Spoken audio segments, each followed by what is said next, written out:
చుట్టాల దగ్గర వాళ్ళ దగ్గర వీళ్ళ దగ్గర అంతా చైన్ సిస్టమ్ లాగా నడిపి వాళ్ళైతే డబ్బులు తీసుకొచ్చి పెట్టి మాత్రం పీకల దాకా మునిగిపోయారు. వాళ్ళకి ఇప్పుడు ఉరితాడు పురుగుల మందు డబ్బా తప్ప ఇంకేం నోట్లు అసలు ఎట్లా ఉంటుందో తెలియదు. ఆయన చూడనే లేదు ఇప్పటిదాకా.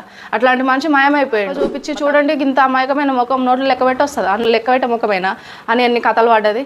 ఇప్పుడు ఎక్కడ పోయినా ఆ కథలు అంతా తిన్నా కూడా నువ్వు రోజు తినే అంతనే తింటావు. పైసలు కొన్ని కోట్లు సంపాదించినా మందిని ముంచి ఎన్ని సంపాదించినా కూడా నువ్వు సచ్చినాడు నీ ఎమ్మడి ఒక రూపాయి కూడా రాదు. నేను పైసలలో నీ బొందల పైసలు పెట్టి పైసల మీద నిన్నైతే ఏం బండ పెట్టారు. అవే కట్టెలు లేకపోతే అదే మట్టిలో వేస్తాను.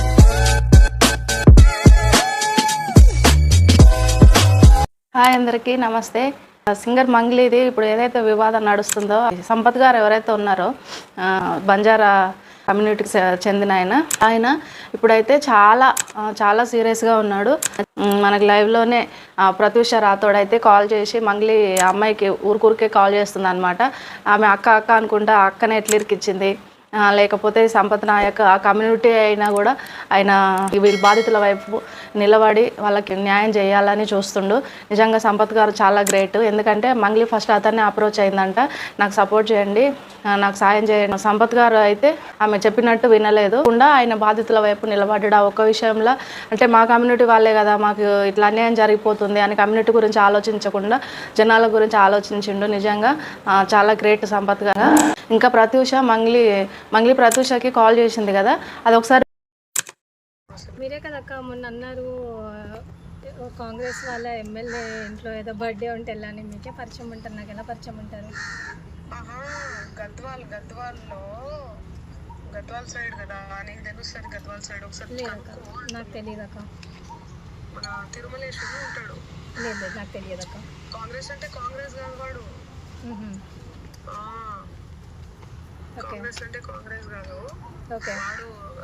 చిన్న కొడుకు వాడు ఇదంతా తెచ్చిండు, వాడంతా అంతా. ఓకే, సో నువ్వు గద్వాల్ సైడే ఉంటావు కదా? లేదు తెలియదు అక్క నాకు. ఎందుకు అంతలా అసలు లేదక్క, తెలియదక్క కనుక్కుంటాను కానీ కూడా అనకుండా మరి ఇంతలా ఏంద్రా? తెలియదు అక్క అని అంటున్నా నేను.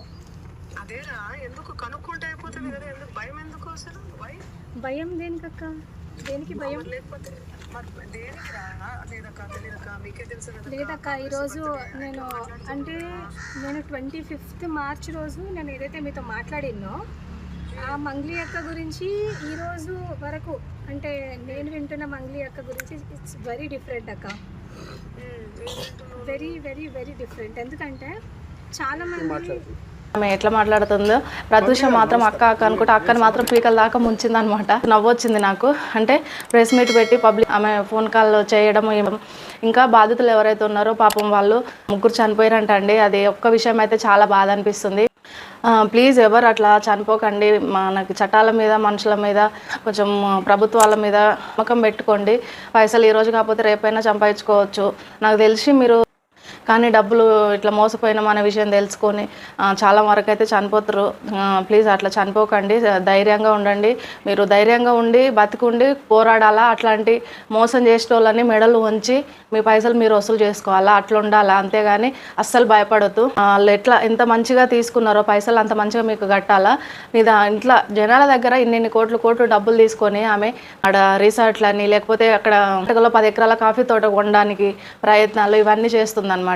ఫ్రెండ్స్ ఎవరైనా నా ఛానల్ ఫస్ట్ టైం చూస్తే మాత్రం ప్లీజ్ సబ్స్క్రైబ్ చేసుకోండి, కొంచెం సపోర్ట్ చేయండి. మోతిలాల్ నాయక్ కూడా ఇప్పుడు బాధితులు ఇంతమంది ఇన్ని కోట్లు నష్టపోయారు కదా, వాళ్ళ తరఫున వచ్చి కూడా ఒకసారి మాట్లాడవచ్చు కదా. మంగ్లీ మొత్తం మునిగిపోతుంది, ఆమె కొట్టుకుపోతుంది అనుకొని వచ్చి ఆమెను ఒడ్డు గుంజడానికి వచ్చిండు. మరి వీళ్ళందరూ కూడా మునిగిరు కదా, కొన్ని కోట్లు మునిగిరు. మరి వీళ్ళకి ఎవరు చెప్తారు న్యాయము? ఒకసారి ఆలోచించాలా. ఎవరైనా సరే బంజారా వాళ్ళనే కాదు, మన లోయర్ మిడిల్ క్లాస్కి మనకి 1,00,000 రూపాయలైనా 10,000 అయినా అలా ఎక్కువ అనమాట. మంగ్లీ చేసింది అయితే చాలా తప్పు. ఆమెకు తెలియదు అంటే మాత్రం నేను ఇప్పటికీ కూడా నమ్మట్లేదు. ఎందుకంటే ఆ మధు కానీ మంగ్లీ చెల్లెలు కానీ ఆమె కానీ అందరు కలిసి ఒక దగ్గర ఫోటోలు దిగడము, ఆమె బర్త్డే పార్టీకి మధు పోవడము, ఇంకా మధు కట్టుకునే ఇల్లు ప్లానింగ్ కూడా ఈమెనే ఇచ్చిందంట. ఎవరు? మంగ్లీ. ఆ ప్లానింగ్, ఆ డిజైనింగ్ మొత్తం. మరి మాకు సంబంధం లేనప్పుడు ఆయన ఎవరో తెలియనప్పుడు ఎందుకు ఆయనని అప్రోచ్ అయ్యింది, ఎందుకు ఆయనకి సజెషన్స్ ఇవ్వాలి? ఇప్పుడు ఎవరన్నా ఆమె ఏమంటుంది, ఆయన మీ ఇంట్లో ఎందుకు ఉన్నాడంటే నేను ఇల్లు అమ్మాలనుకుంటున్నా కాబట్టి చూస్తున్నాడు అని చెప్తుంది. ఇదైతే నిజంగా చాలా చాలా అంటే చాలా హాస్యాస్పదంగా ఉంది. ఎందుకంటే ఎవరైనా ఇల్లు కొనాలనుకున్నాడు ఏం చేస్తాడు, ఇల్లు చూస్తాడు, చూసి పైన లోపల చూసుకొని అది వాస్తుకుందా లేదా చూసుకొని ఇల్లు కొనటోళ్ళని చూసిన. అంతేగాని ఇల్లు కొనాలనుకొని ఒక నెల రోజులు ఇంట్లో ఉండి ఫ్రీగా ఇల్లు కొనాలనుకోవడం ఏందో నాకైతే ఇది అర్థమవుతలేదు. ఫస్ట్ ఏమో ఆ మధు ఎవడో నాకు తెలియదని అన్నది, ఇప్పుడేమో ఇట్లా మాట మార్చింది. జస్ట్ ఒకటే కమ్యూనిటీ కాబట్టి మాట్లాడినా అది ఇది అని చెప్తుంది. మరి ఫస్ట్ అదే చెప్పొచ్చు కదా, ఒకటే కమ్యూనిటీ కాబట్టి మాట్లాడినా అని ఫస్ట్ అది చెప్పలేదు. ఇప్పుడేమో ఇట్లా మాట మారుస్తుంది. మనకి సంపత్ నాయక్ గారు అయితే ఎవరైతే ఉన్నారో ఆయన ఫిలిం ఇండస్ట్రీకి సంబంధించిన వ్యక్తే కాబట్టి ఆయన మంగ్లీ మీద కంప్లైంట్ అయితే ఇచ్చిండు ఫిలిం ఛాంబర్ దగ్గర. ఎందుకంటే ఆమెకి ఛాన్సులు ఇవ్వద్దు, ఆమెతో పాటలు పాడవద్దు, ఆమె పాటలు పాడితే మీ సినిమాలు ఎవరు చూడరు, మీ సినిమాలకు చాలా ఇష్యూ అవుతుంది అని ఆయన అయితే చాలా స్ట్రాంగ్గా వార్నింగ్ ఇచ్చిండు అనమాట. ఫస్ట్ రిక్వెస్ట్గా చెప్పిండు, నిన్న ప్రెస్ మీట్ పెట్టినప్పుడు చెప్పిండు, ఇట్లాంటి వాళ్ళకి కొన్ని రోజులు వదిలిపెట్టడం కాదు, ఇట్లాంటి వాళ్ళని శాశ్వతంగా ఇండస్ట్రీ నుంచి బహిష్కరణ చేయాలి, అట్లయితేనే సెట్ అవుతారు అంటే. నిజంగానే ఆయన అన్నది కరెక్టే అనిపించింది నాకు కూడా. ఎందుకంటే ఈమెకి డబ్బు పొగరెక్కింది, నిజం చెప్తున్నా, డబ్బు పొగరెక్కింది. ఎందుకంటే ఇప్పుడు ఒక మనిషితో మాట్లాడడానికి ఒక ఛానల్కి ఇంటర్వ్యూ ఇవ్వడానికి ఆమెకి ఏం అడ్డం వచ్చింది, డబ్బే కదా. డబ్బు లేనప్పుడు ఏ ఛానల్ పిలిస్తే ఆ ఛానల్కి పోయిరు, ఏ ఛానల్ యాంకరింగ్ కావాలంటే ఆ ఛానల్కి పోయిరు. ఇప్పుడు డబ్బు అడ్డం రాలే, ఎందుకంటే అప్పుడు లేదు కాబట్టి. ఇప్పుడు డబ్బు అడ్డం వస్తుంది, స్టేటస్ అడ్డం వస్తుంది. ఆమె జనాల దగ్గరకు వస్తే ఏంది ప్రెస్ వాళ్ళు గుచ్చి ప్రశ్నలు అడుగుతారు, అడ్డగోలుగా అడుగుతారు అన్నట్టు మాట్లాడుతుంది అనమాట. ఇట్లాంటి వాళ్ళని ఇట్లా డబ్బుతోటి కళ్ళు మూసుకుపోయిన వాళ్ళని మాత్రం ఈజీగా వదిలిపెట్టొద్దు. అంటే ఆమె ఉద్దేశం ఏంది, ఎంతైనా మోసం చేసిపోవచ్చు, ఎంతైనా ఈమె సంపాదించుకోవచ్చు. అవతల ఉన్న బంజారా వాళ్ళు మాత్రం వాళ్ళు లాస్ అయిపోవాలా, నష్టపోవాలా, ఊరేసుకొని చచ్చినా పర్లేదు, ఈమెకు మాత్రం డబ్బులు కావాలా. ఆమె కాల్ రికార్డింగ్లో విన్నారు కదా, ఒక ఎమ్మెల్యే గురించి రెస్పెక్ట్ అనేది ఉండదా, అది ఎవరు పోగొట్టుకుంటారు, వీళ్ళే పోగొట్టుకుంటారు. ఎవరైతే ప్రభుత్వాలు ఉన్నారో, ఎవరైతే ఇప్పుడు ప్రభుత్వం కింద పనిచేస్తారో వాళ్ళే పోగొట్టుకుంటారు, వాళ్ళే ఇట్లాంటి సందులు ఇస్తారు అనమాట. ఇట్లాంటి పైసలకు ఆశపడి ఇట్లాంటి కుక్క లాంటి సెలబ్రిటీలకి వాళ్ళే పైసలు ఇస్తారు. నేను అందరిని అనట్లేదు కుక్కలని, ఒకసారి ఆలోచించండి. డబ్బు మదంతో జనాలని మోసం చేయొచ్చు, ముంచొచ్చు, ఏమైనా చేయొచ్చు అనుకునే వాళ్ళకి చెప్తున్నాను నేను. నిజాయితీగా ఉండే వాళ్ళు కూడా ఇండస్ట్రీలో చాలామంది ఉన్నారు. పరాయి వాని సొమ్ము గురించి ఆశపడకుండా వాళ్ళ బతకాలు బతికేటోళ్ళు చాలామంది ఉన్నారు. ఈమెకు అట్లా లేదు.